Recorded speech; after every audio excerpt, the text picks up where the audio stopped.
Good morning. This is the VirtualPBX-admin training. Sorry for the slightly late start today. The training lasts roughly an hour. We're going to try to keep it below that as much as we can. We do record these trainings, so feel free to come back if you can't stay for the whole time, or share the link to other people who need to be system admins. Just as a side note, the VirtualPBX offices will be closed on Thursday for the 4th of July holiday, but our support team will be available via, chat, email, or phone call. All right, let's go ahead and get started here. You have our Dash login page, which is at dash.virtualpbx.com. To get logged in, we need 3 pieces of information. The first is your username, which is your email address. This should be in all lowercase letters. Then we need your password, which is case sensitive. And then your account name, which is not case sensitive. If you need to reset your password, down here at the bottom right is the Forgot Your Info link, just above the sign-in bar. You want to click on that, flips it around. Still need the email address. And then we need one of these 2 following pieces of information, right? So either the account name, which is typically the easiest, or a phone number on the account, and that's a customer-facing phone number. You click the reset password bar here. That's going to send you an email. In the body of the email, there's a link there. When you click on it, it logs you in temporarily. Right? You can change your password. It logs you back out. So then you come back here, enter in that new password. You have the option here to click on Remember Me if you want to, and then click on Sign In. For system admins, I do recommend bookmarking this login page just because you are the people who are probably going to be logging in here the most. All right, now up here at the top, I'm going to click on my name to get to that user account page. Right? You can always click on your name at the top to get to this page. Most common thing people do is click on the password section here and change their password. You can also change your time zone, right? So that way your voicemail timestamps are correct, as well as your display language. You have English, French, German, or Russian.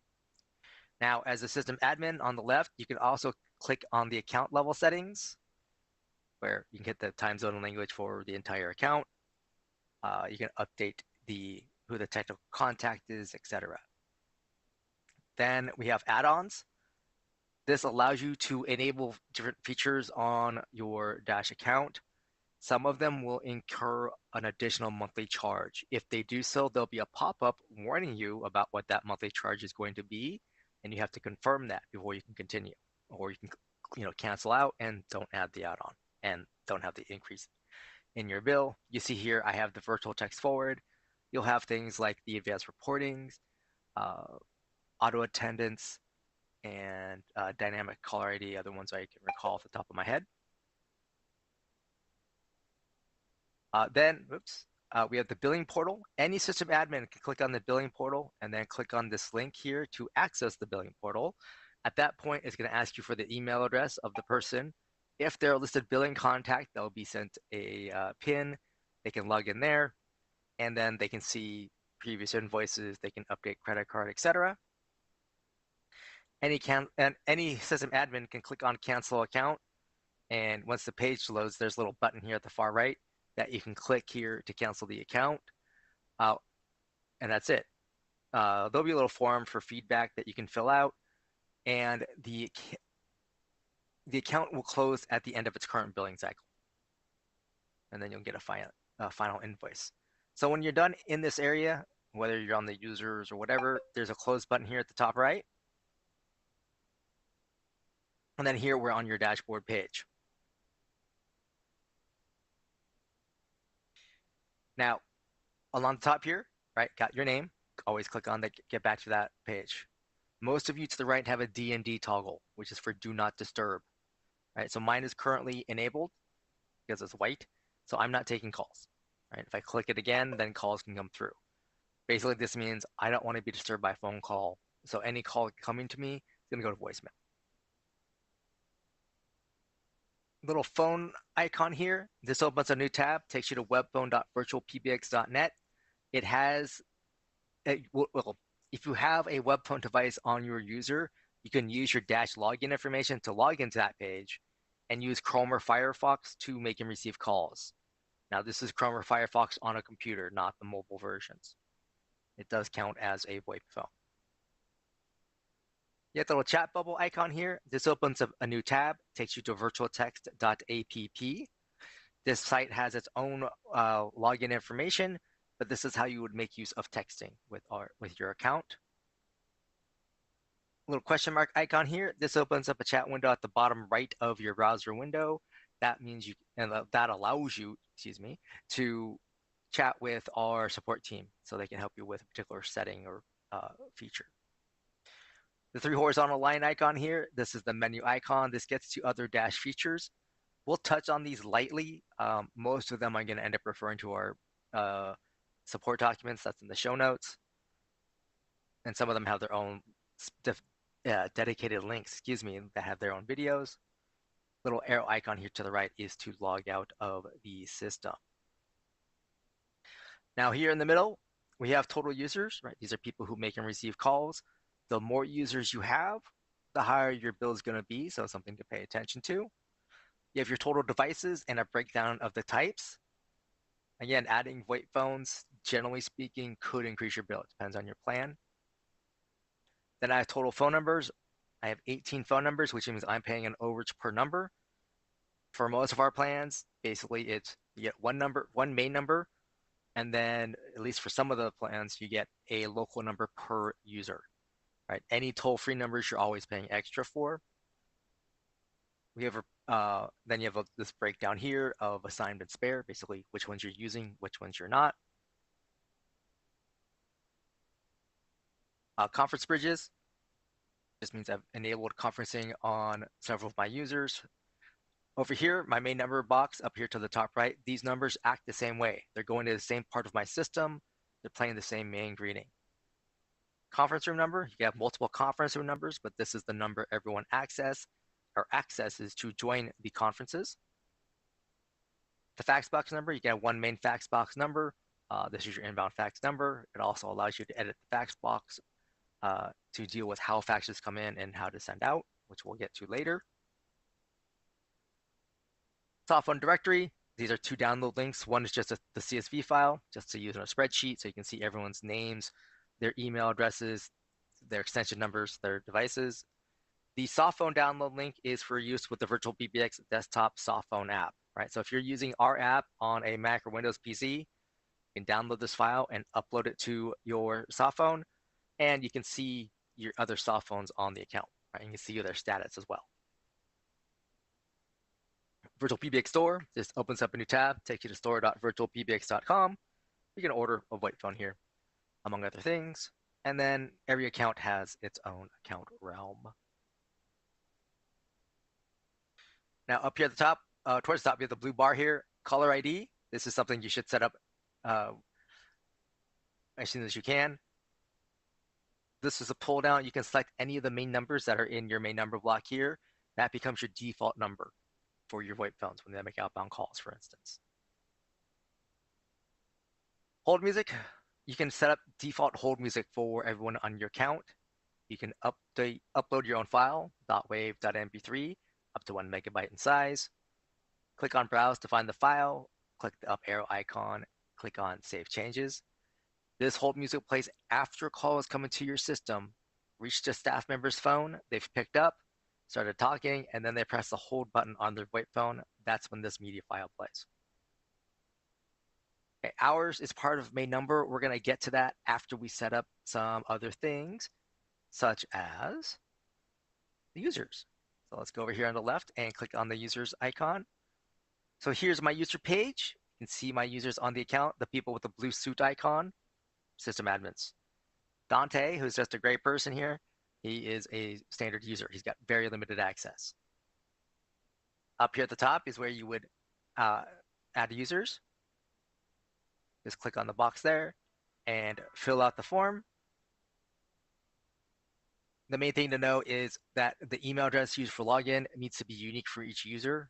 This is how the system communicates with your staff, right? Password resets, voicemail notifications. Right? Create a password for the user. Create a main extension number for the user. We generally start you off with 4-digit extensions, so that gives you the maximum versatility, but you can put in whatever you want. The system will create a voicemail box automatically for this user, and then it makes it easier for them to set up. Here's your option here to include them in the user directory. Just put a check mark here. You can change that at any time. Here's the option to send emails to an alternate address. So if you want those password resets or voicemail notifications to go to a different email address than the one that's used for login, you would click on this box and enter that different email address here. And this is something you can change later. And then here you have the option to send credentials to the user, which I generally recommend. And then if you only need to add one person, create user. If you're adding multiple, create user and add another. Once a user created, you can always click on their name. Right, so this is where, like, if you need to change their name, like you typoed, you can change their credentials here. Just click on the link, right, update the email address or their passwords, and you also have the option here to resend them the password reset email. Here's your option to send to alternate address. Here's the option to be in the company directory or not. This little person icon here, this changes the user into a system admin or into a user, depending on which one they already are at. Little clock icon, this lets you change the time zone for the user, so that way their voicemail timestamps are correct. The flag icon lets you change their display language. The ringing timeout defaults to 20 seconds. Extension box, you can have users have multiple extensions. Just click on add extension and add the extension number, then click on save changes. You can have users have their own phone numbers. Now, phone numbers on a user available 24/7, right? No hours of operation. You have two options. Basically, anywhere you can add a number, you have two options. You can either add from spare, which is basically make using of one of your spare numbers, or buy a wholly new number, which is just adding a new number to the account. So from add for spare, you would click on that, find a spare number you like, click on the box, click on add selected, click on save changes. For buy numbers, you have local or toll-free. Toll-free, you choose the toll-free prefix, you click search. It's going to give you a list of numbers that are available. Right, you can scroll down to keep going. You can add multiple numbers at once. Right, they'll be here in your cart. And when you're done, you just click on buy numbers. Once you click on buy numbers, that's when the system's actually adding it to your account. Before then, you're not reserving the number or anything of that nature. Local numbers, similar idea, but you need to know the area code that you want the number in. Right, same process. So click add numbers, click on buy numbers, and add it here. For any area code, you can get an error message that says there's none available. Then you want to do a search for overlay for that area code, right? So if I did that search for 310 and I got nothing, I would go to my favorite search engine and do area code 310 overlay and see what's available in that area code or in nearby area codes. You have a little gear icon here next to these numbers, caller ID, right? So you can set up the outbound caller ID name for any phone number. On the box here to the right, you can enter up to 15 characters. Account spaces is part of that 15. It takes other carriers who support this feature up to 15 business days.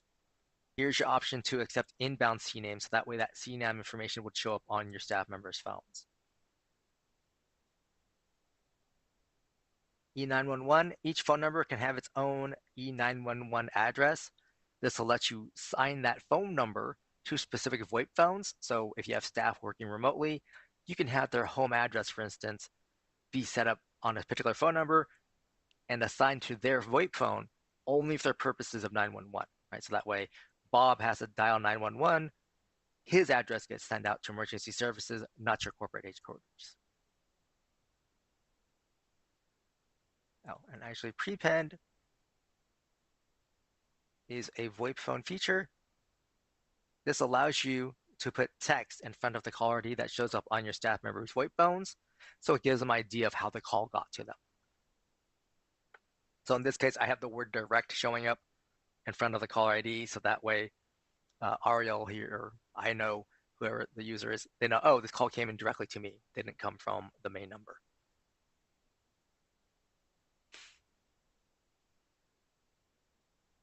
We have the device box. Now, we generally recommend adding all devices to the user directly. That way it's just automatically assigned, saves you a step. The other reason that comes up often here is this is the only place you can add the virtual PBX soft phone. So if you notice, I clicked on new device, then I selected soft phone. I got this warning message. Please read it at least once. Then when I close that, I get this big box. The key here is down here below where it says view configuration file. I have a toggle. It says use third-party application. I click on that. Now it says use virtual PBX application. I just need to give it a name and then click on create device here at the bottom right and then click on save changes. Once I click on save changes, Dante here gets an email saying his virtual PBX soft phone is ready. In the body of that email, he's going to have his username and password for the soft phone app, and there'll be download links so he can download the app to his preferred device. All right, so the virtual PBX soft phone has to be associated with the user because of the email address. If you don't care about that, like you're going to use someone else's soft phone app, you can add it under the devices tab or here on the user page.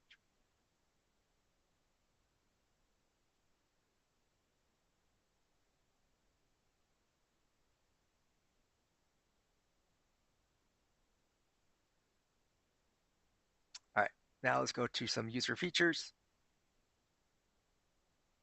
Caller ID number. This is good for users that have their own phone number. If you enable it, you select the phone number on the user and save changes. That becomes the outbound caller ID for that user, right? So when they make a outbound call from their VoIP phone, it shows their direct number versus your main number. Like you might want to do this for your sales staff. Voicemail box comes with the user. Voicemail boxes can hold 100 messages. After that, they are full, cannot accept any more. You can check voicemails either over the phone or via the website. You can also listen to them via email.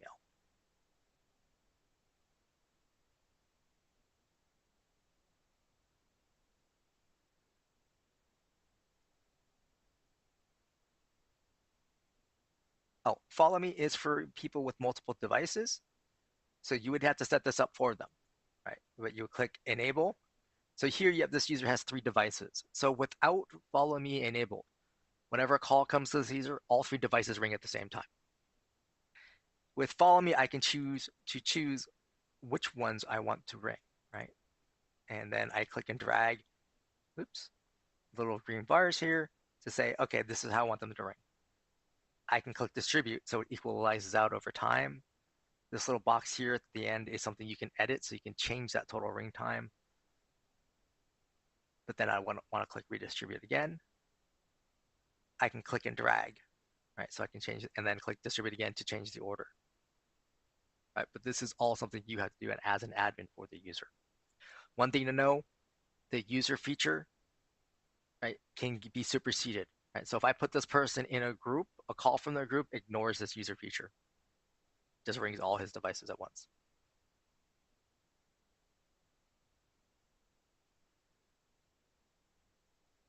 Fax box lets you set up a fax box directly for the user. Refer to the show notes or the support link in the show notes. Conference bridge, this is where you would enable a user to host a conference, right? So you'd have to have a conference number first. Call forwarding, you only need this really for users that only have a VoIP phone. If you, like this user has a cell phone as one of his devices, there's no point in having call forwarding because he's already forwarding to his cell phone. Customized call recording, this is what you would use if you want to record calls. Music on hold lets you have customized music on hold for each of your users. All right, so like your sales staff might have hold music that talks about special promotions. Do not disturb means you're not taking calls. And hot desking is a VoIP phone feature for a shared or hybrid office environment. It basically allows a person to log into a specific phone that they're sitting at, so calls get sent to them at that phone. And all of these will be, if you go into the support pages and just do a search for the particular feature, you'll see the support guide in terms of how to set them up specifically and a better idea of how they work.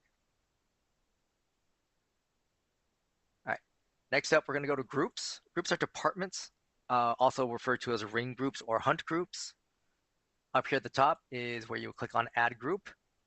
You need to give it a name. You need to give it an extension number. and then you click and drag your staff members who you want to be in that group, and then you click on create group. Once a group is created, you can click on its name at any time, and you can change the name here. You have the group call attempts. This is how many times the system will offer an inbound call to the members of the group. You have little arrows here where you can increase it. Here's your option to delete a group if you no longer need it, or you can just click on Save Changes. Then you have the members box here to the right. This shows all the staff members you've assigned to the group and how you're offering calls to them. In this case, this is ring all or blast ringing, right? Basically, everyone's offered the call at the same time. Whoever picks up first gets it. Now, just a caveat, if you're working remotely, right, it's possible, say, I pick up the call and Taylor pick up, or Dante pick up the call at the same time.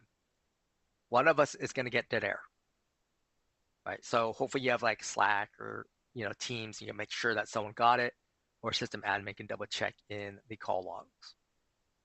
Now, like the follow me setting, right? This is up here along the top, our time stamps. It defaults to 120 seconds. You can also click distribute, right? So now Dante always gets the call first, even if he's on another call. So Dante's on a call, a second call comes into the group, he'll be offered the call, right? So he might hear call waiting. And then for 40 seconds, right? Then it goes to David. Now you can adjust the sliders so that any second or third people, would not be waiting on hold quite as long. All right, you can click and drag to change the order around. Right, so that way, like David's on a special product, so I don't want him taking as many calls. Right now, if you want something more advanced than groups, that's where you would look at the call center or the ACD queues. You can look down at the ACD QUEUES Pro Demo. That's where people can log themselves in and out of the queue or mark themselves away.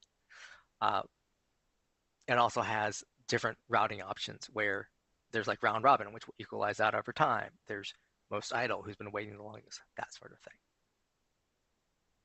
Oh, down here is where you can add additional staff members to your group. You can remove people if they're no longer part of the group. Just make sure once you remove them, you adjust the ringing time. Extensions, just like users, groups can have multiple extensions if you want. Just click on add extension, enter into the extension number, and then save changes. Groups can also have their own phone numbers, again, just like users, right? Add from spare or buy new. And just like on users, this phone number is available 24/7. Group features, there's only a few of them. Bring back, this allows you to basically put hold music in place, right? So by default, if this is not enabled, when calls come into the group, right, call goes to your users, their phones ring, that ringing sounds piped back to your staff. You can instead come here, upload your own .mp3 or .wav file, up to 1 megabyte in size, up arrow, save changes. You want to make sure that this media file lasts as long as your total ring time in the group. It's not going to loop it for you. Next action, if no one's able to pick up, what do you want the system to do with the call? I strongly recommend enabling this, and then this pull down, other things on your account. Normally, I say have it go to a voicemail, but you can send it to another group, you can send it to a specific user, etc.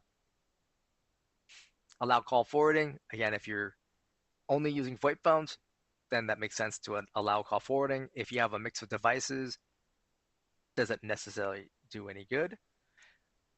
Caller ID prepend. This is another VoIP phone feature. This allows you to put text or numbers in front of the caller ID that shows up on your staff members' phones. Again, to give them an idea what the call might be about.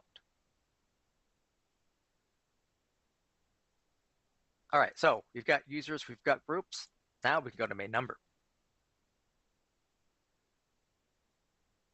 Assuming it loads, there we go. So first up, you got your main company numbers. You can always unassign them if you no longer want them to be a main number. Once you unassign them, they're not removed from your account. They're just put into a spare number. Down here, you can either assign from spare numbers or buy new numbers, right? Add new numbers to the account. You do have the little gear icon here, so you can update the caller ID, E911, or prepend. Once you have main numbers in place, you can choose your office hours strategy. New accounts, you start off at 24-hour open office, right? So you open 24/7. But you can choose to go to custom office hours. If you do, for each day of the week that you open, put a check mark in front of that day of the week, and then set your open hours in 24-hour/military time. Down here at the bottom, you also have the option here to be closed for lunch every day for the same day or for the same time. So if you put a check mark there, and then you set your lunch hours in that 24-hour or military time, and when you're done, click on Save Changes. Office holidays, if you're closed for holidays, put a check mark here. Then over here to the right, you would click on Add Holiday. You have single day, date range, or advanced. Right? Each one creates a new row. Single day is like I have here for Christmas Day, or like I would do for 4th of July in the United States.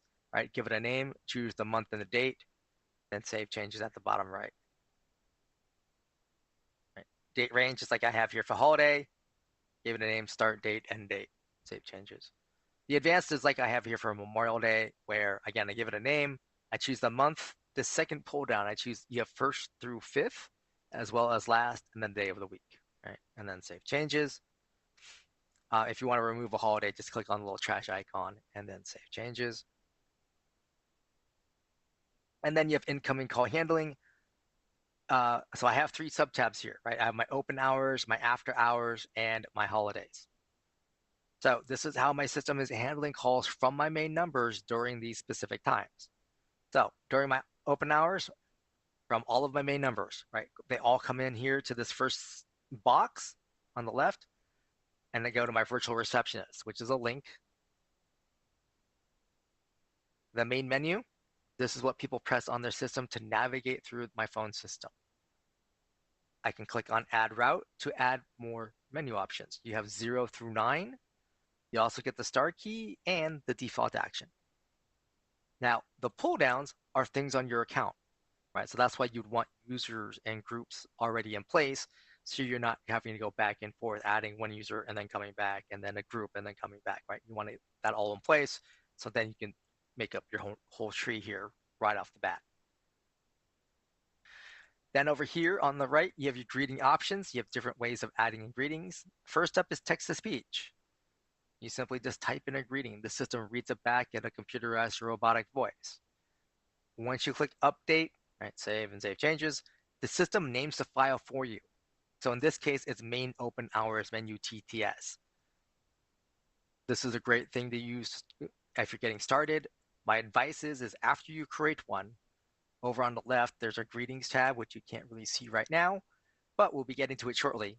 Find that main open hours menu TTS, click on the little wrench icon, change the name, at least make it like main greeting 1, right? Or the date, just so you know what greeting is, because from pull downs, you're not going to be able to easily recognize it just from main open hours menu TTS. Especially because if you make a typo, right, and you just type in the correction, update and save changes, you'll have 2 files called main open hours menu TTS. You can upload your own file, .wav, .mp3, up to 1 megabyte in size. You can choose from an existing recording, right? This will show all your media files on the account. That's why you want names you can easily recognize. You can record it over the phone. Now the system says pick up the phone, register to the account. That means a VoIP phone. And then it wants you to use this PIN number. This PIN number is specific to these open hours. Right? So if I called in on a Saturday, this PIN number would not work. Now, if for some reason let's say I don't have a VoIP phone handy, or let's say like, I'm running my own business, I went away on a weekend trip and I forgot to, change my greeting to say, hey, I'm not here right now. You can call in, but you would have to come here under your settings, and this would need to be changed to allow outside recording. Right? So you could technically get all the way here on your phone web browser. It's a pain. I would not advise it. But once you have this set to allow outside recording, you can call in from any phone, right? Cell phone, landline, whatever. And during your open hours, call in and then enter this PIN number when you hear your current main greeting play. Now, It will then walk you through recording a new greeting. However, you're replacing your existing main greeting with the one you just recorded. There's also professional recording services. If you click on the order button here at the bottom right, this will open up a new tab, take you to Snap Recordings. They're a separate company. They have voice actors and actresses to choose from. They bill you directly. They send you the completed file. So then you can come up here to upload and just upload it to your system. Here under settings, number of retries on missed dial is how many times an inbound caller can make a mistake. They have one built-in try. So in this case, I have one retry. That means my inbound callers have 2 attempts. Dialing timeout is how much time the system listens for additional button presses, i.e. they're trying to enter an extension number. So in this case, the system is waiting for 5 seconds, which might be a little long, might be a little short, depends on what your customers are like. The system defaults to 10, which I think is way too long. So, and we already covered that. Allow dialing extensions by default, this is on. And this just means if the inbound caller enters a valid extension number, the system will transfer the call. You leave it off. If you turn it off, that means they can only press the menu options. And then the suppress the playing of invalid entry. Basically, if the customer keeps entering a wrong menu option, the system will in this case, after the second attempt, say, we did not recognize your entry. If there's a default action, the system will transfer the caller to that default action. If there's not, then the system will say, we did not recognize your entry and goodbye and end the call. So especially in the case where you're having that transfer, you may want that message to not play. So then you would turn this on. All right, so any changes you make to your main menu, your greetings, or your settings, you do need to click save here at the bottom right, assuming my mouse will work with me here. It'll take you back to the incoming call handling page, and then you need to click save changes here. Right? So you're clicking save twice. Now for my after hours, I'm using the second option, which is the live operator answer option. Right? So essentially I'm giving somebody, or in this case, several people, a chance to answer the call first. Right? So this pull down lets you select people like users, groups, devices, right? Things that are already set up on your system. If they're not able to answer it, then they're going to go to my after hours virtual receptionist, where I have different menu options, likely different greeting, etc. And then for holidays, I'm using this third option, and I'm not even offering a call to anybody. I'm instead sending it straight to a voicemail box. Now, this first pull down, I can choose to have it go to a user, a group, a device. I can have a media file play, right, for a special holiday message, that sort of thing. And then the second pull down, I can choose any voicemail box on the account.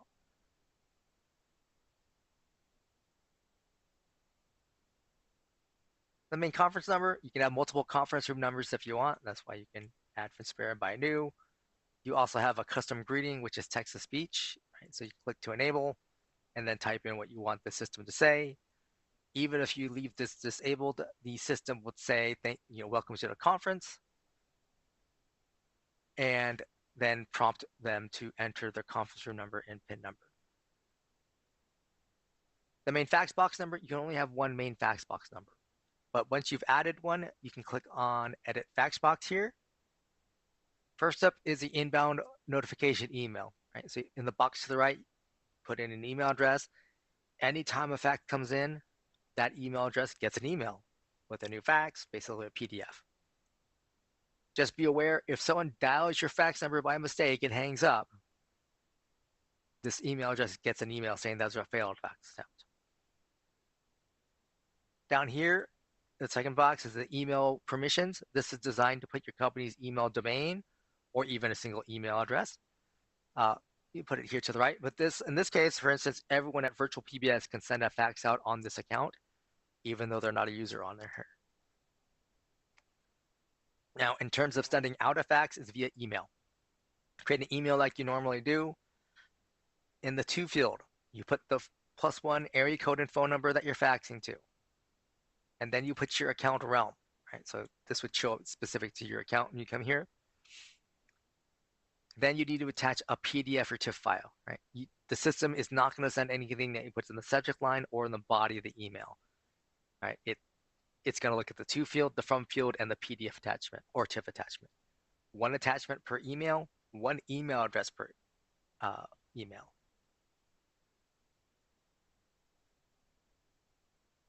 All right, auto attendance. This is an add-on feature. This allows you to create secondary attendance.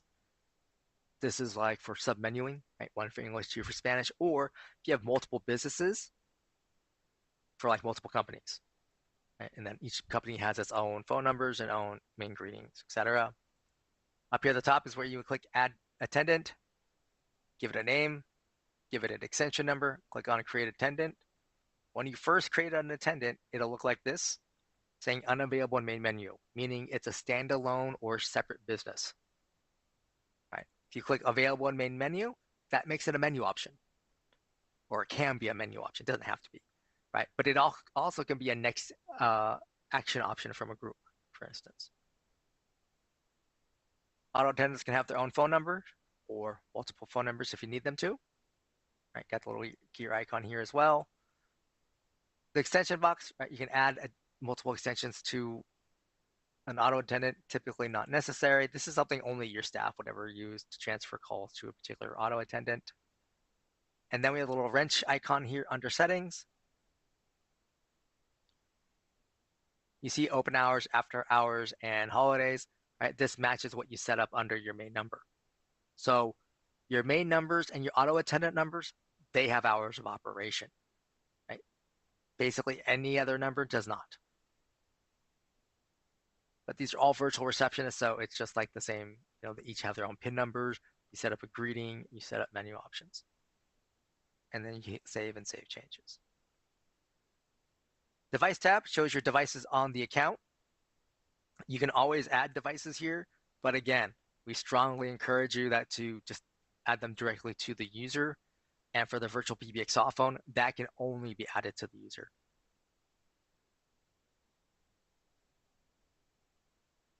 Greetings tab shows your greetings on the account. You can add greetings up here at the top. Just name the file, click on browse to find it, and then click on create greeting. It will then upload it here and then becomes available from the drop-down menu from various areas.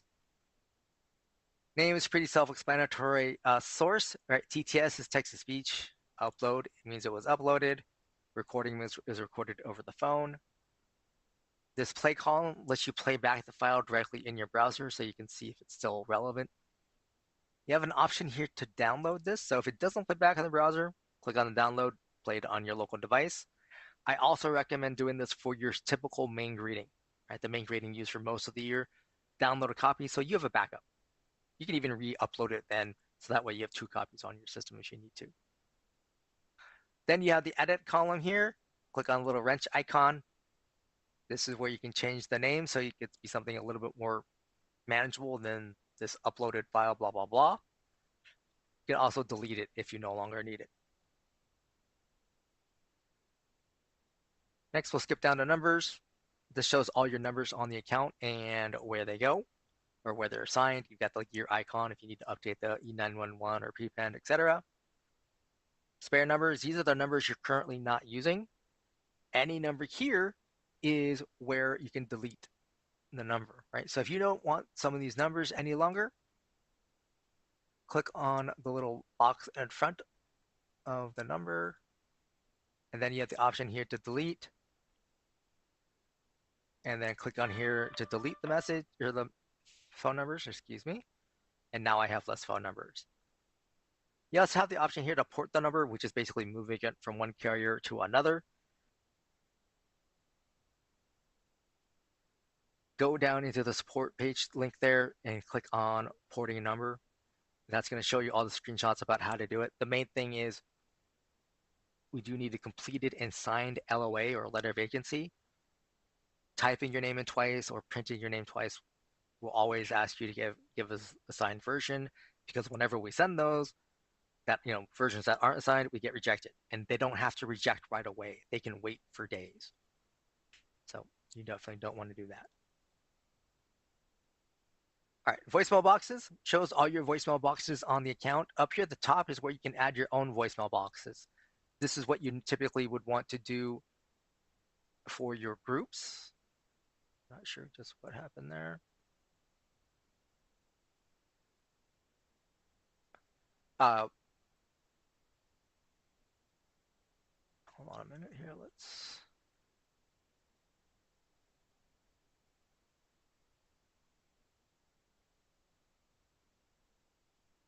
choose it.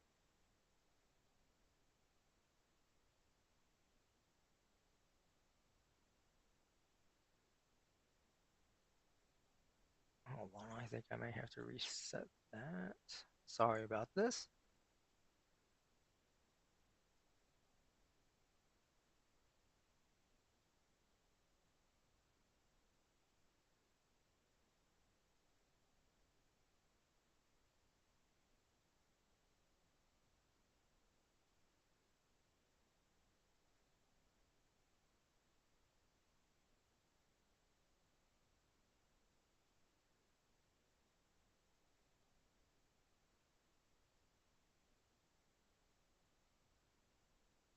Oh, that got a little squished, but we'll hopefully.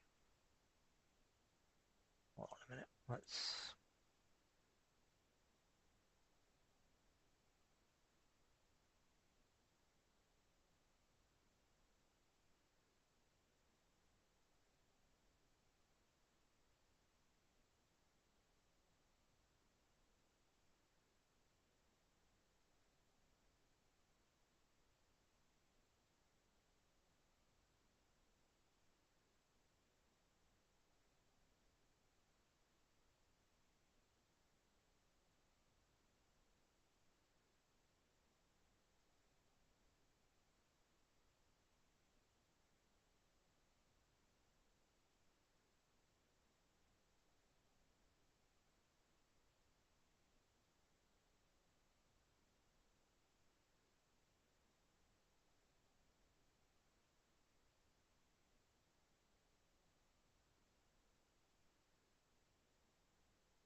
Oh, that's a little bit better.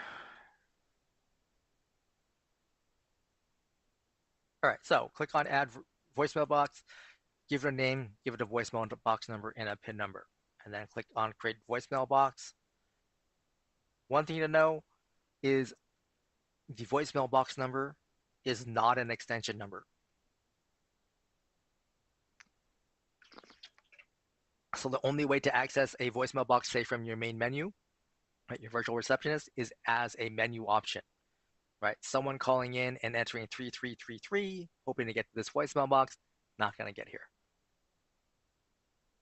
Now, the voicemail box number, PIN number, that's what you would use to access the voicemail box over the phone. So you can, check messages, etc. If we go to advanced greeting media, here you can upload a media file to play as a voicemail box greeting. You can also select a temporary file, right?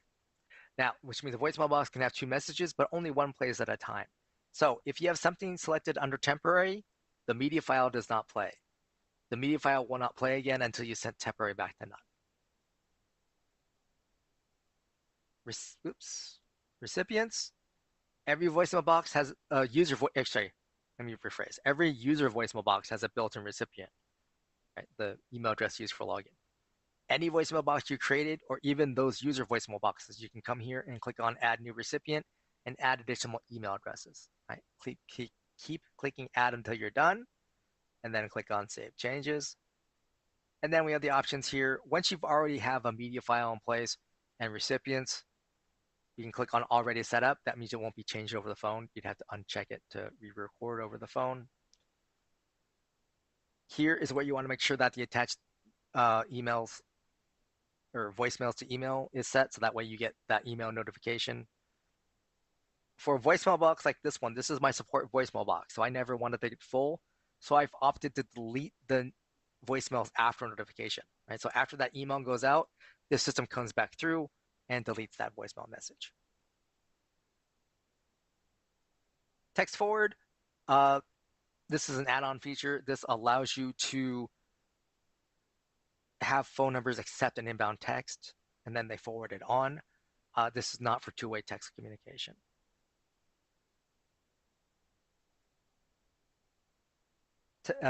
Virtual extensions, this is a plan-specific feature. This allows you to create extensions that aren't users, right? So you can add a specific device. This extension number, for instance, is reachable from the main number, right, from that virtual receptionist.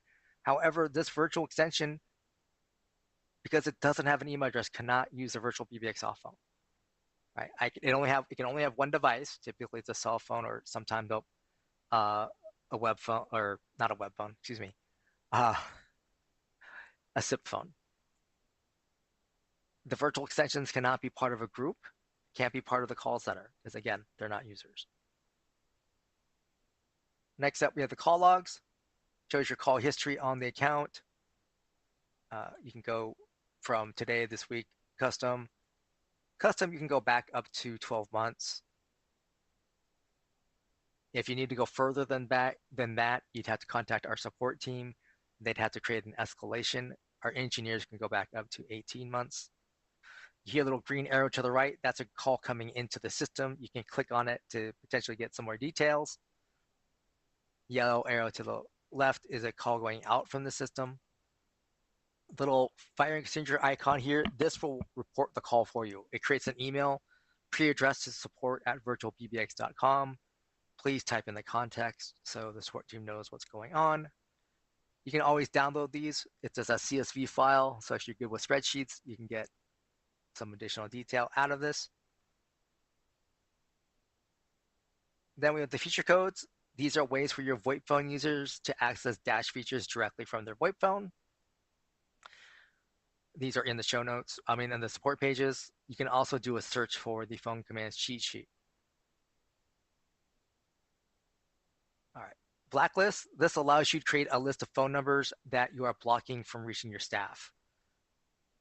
Basically, you add the phone numbers, make sure it's on the right here, and then they can't get in, right? So they'll show up in your call log, and they'll show as rejected.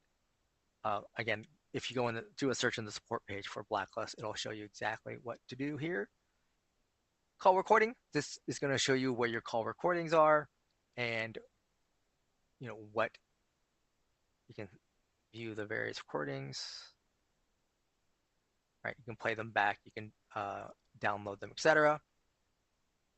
This account is set up with AWS, so I'm actually storing these call recordings on an AWS account. So if I need to delete them, I need to log into AWS directly. If you're using the standard call recording, this call recording link from the menu option here will take you to a new website, just a new tab, recordings.virtualpbx.com. This is your Dash login. So there you can view the files there. AWS is something we refer for customers who need to be HIPAA compliant for the call recording, as well as people who insurance, right? Because there's I guess a mandate to keep call recordings for 10 years. Also, anyone with high volume, just because it'll be more cost effective to be with AWS. Number manager, this just takes you back to your spare number page. User portal, every user has access to their own user portal. All right, starts off on their voicemail tab, so they can listen to voicemails in the browser, right? They can play back, they can download. They click the little check mark here, they can change the status. Call history, they can view their call history, they can view the fax history if they have their own fax box. Contact list is everything on their Dash account, so they know who to transfer to. Conference, this is for users that have the conference bridge feature set up. Over here on the right, this is where they can set up their moderator and participant PIN numbers. Those two PIN numbers should be different. They also have the right here, the option to have people join muted or deafened, play entry and exit tones. In a conference, they can invite other Dash users. They can lock the conference, mute everybody, unmute everybody, and hang up the call. Settings and devices. This is where your staff members can set up call forwarding on their own. Just put the little check mark here, +1 area code and number, and then save. I'm call forwarding. Right? Uncheck it. Save again. Now I'm not call forwarding. Call center opens up a new tab, takes you to callcenter.virtualpbx.com, uses your dash login information. This is the call queues. Again, you want to look in the show notes and look at the ACD QUEUES Pro demo, their advanced version of queues. There's a lot of features built into that. Definitely check out that video. Dynamic caller ID add-on feature. This allows you to create rules to change the outbound caller ID for your VoIP phones. The easiest one is by area code, like I have here for Vegas. Basically, I set it up so whenever my staff members dial 702, they're from their VoIP phones, their outbound caller ID automatically changes to a 702 number on my account. Faxes is your fax manager, so you can see the faxes that have come into your account. You can also look at your outbound faxes. If you see an error, just mouse over it. It'll give you some idea of what happened. The email to fax logs, if there's anything here, click on the eyeball icon here to the far right. That'll give you a message window and tell you what happened. Reports, this is the advanced reporting. In the show notes, you want to look at the advanced reporting demo, and that'll give you an idea of what kind of custom reports you can make. And this is an add-on feature. Voicemails, this gets you to any voicemail box on the account as an admin, so you can manage them, right? You can delete them, you can move them to different voicemail boxes, etc. Integration AWS, this is where you would go to set up your AWS integration. We need the account key, the secure access key, and the bucket. And then you would click on Save Changes. SMS registration, this is what you need to go through if you want to make use of the virtual text feature. You have to go through this first. The first page is basically instructions and what it's about. There's a link at the very bottom to more detailed instructions. You have the start registration, which gives you some more details about some of the things to expect and some samples. And further down, there's a button there to start registration. And then you have the registration status just to see what's going on with your registration. If there are problems, especially, you'll get emails from compliance at virtualpbx.com, typically letting you know what happened and best resolution steps. The only other thing is webhooks, which is a plan-specific feature. You'd have to talk to our sales team. This allows you to link Dash to other software, some level of programming. In the show notes, you're going to want to check the Introduction to Zapier webinar. And that is everything. I haven't seen any questions. I do apologize for the weird technical glitch there in the middle. I'm going to investigate that so it doesn't happen in the future. We'll be back next Tuesday at 10 a.m. Pacific. And I thank you for your time today. Have a wonderful day. And for those of in the U.S., have a safe 4th of July holiday.